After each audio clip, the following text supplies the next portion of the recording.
Uh, but he was talking about how to build a no-FAP discipline. What would you say about that? Yeah, yeah. Very popular topic these days. Um, so with that, right? Like I know a lot of people even say it's an addiction almost. So like you can kind of put it in the same category as like smoking or drinking or um so what it really comes down to is choice. I don't think extreme ownership necessarily applies to it as much. I think stoicism perhaps would be a better philosophy to kind of get through it, right? Like we life is dependent on like the choices we make, right? Like we all have the power of choice. That's like the gift of being human. And when it comes to like doing something like that, like no fap, it's like do I do I want to choose to do it and maybe get immediate gratification afterwards, get a dopamine spike, or do I want to choose not to do it? And it's like, what do you think?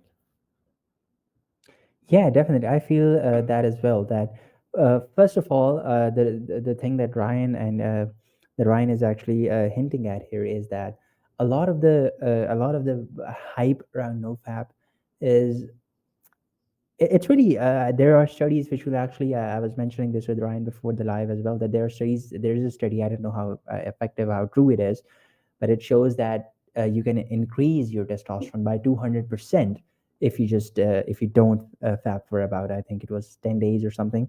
That is crazy, crazy great increase in testosterone. This is steroid level increase. Yeah, But the thing is, again, and by the way, I've practiced this, it also leads to an increase in confidence, an increase in risk taking, an increase in all of that, because as testosterone goes up, all these other things goes up as well.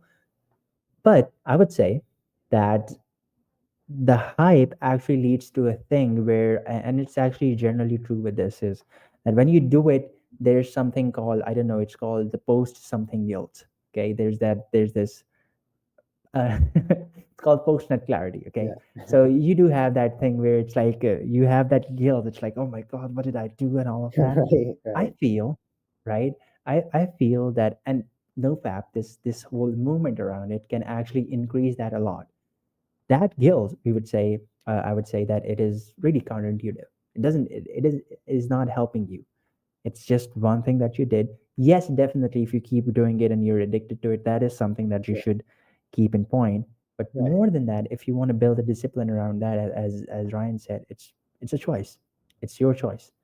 Don't don't get yourself into those kind of things where oh, okay, if I do this, I'm somehow a bad person, or I'm somehow less moral of a human being. No, it's not that. Nobody's going to judge your morality based on that.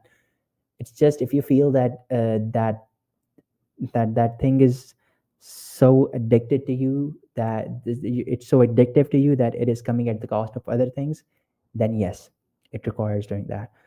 So what would you say, like if we were to give a few steps, what would you say those steps would be? Let's say this person wants to makes it a choice that, okay, I want to build this discipline.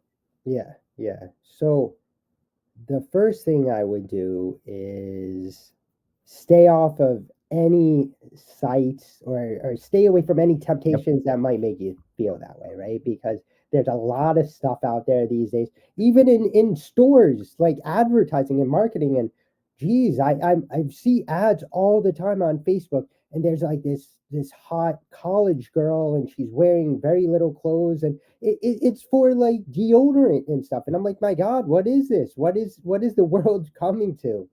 Um, but first off, try your hardest to stay away from that, right? Because like temptations are everywhere and it's very easy to fall prey to them. But if you can kind of get in the habit of like averting your gaze from them, like don't give them attention.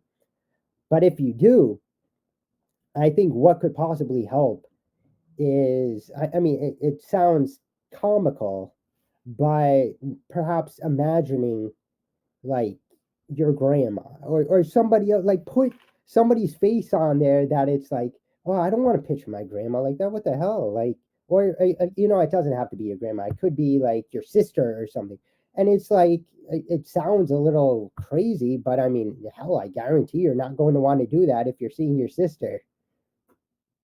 Definitely, that's exactly that. I was going to say exactly the same thing. You, Yeah, I love the example that you have given.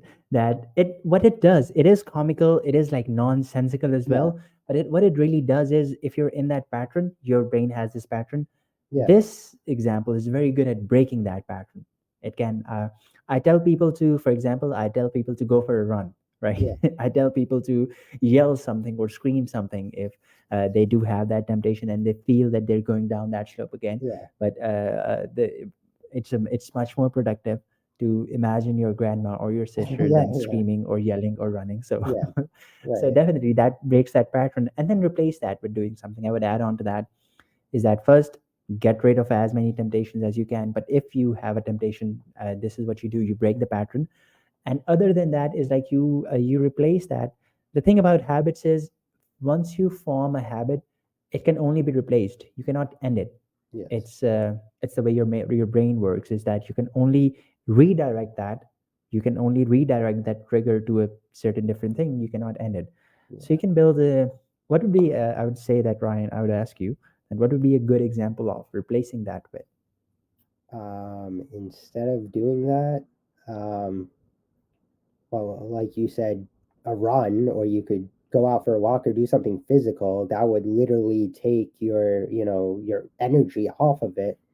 But even if you didn't feel like doing that, you could, maybe open up a mobile game or something. Just do something fairly innocuous on your phone, or like respond to an email, or just something quick and easy. Because like going for a run definitely takes a certain amount of willpower, right? And if you're in the mindset of like, oh God, I want to do this, you might not have that willpower, right? So maybe just by shifting your focus slightly and opening up, like, your email and responding to something, or picking up your phone and opening up like Candy Crush or something and playing a level, it might get your attention off of doing that. Because like, why not, right? Like, it's probably easier too than going for a run or doing something Yeah, or physical.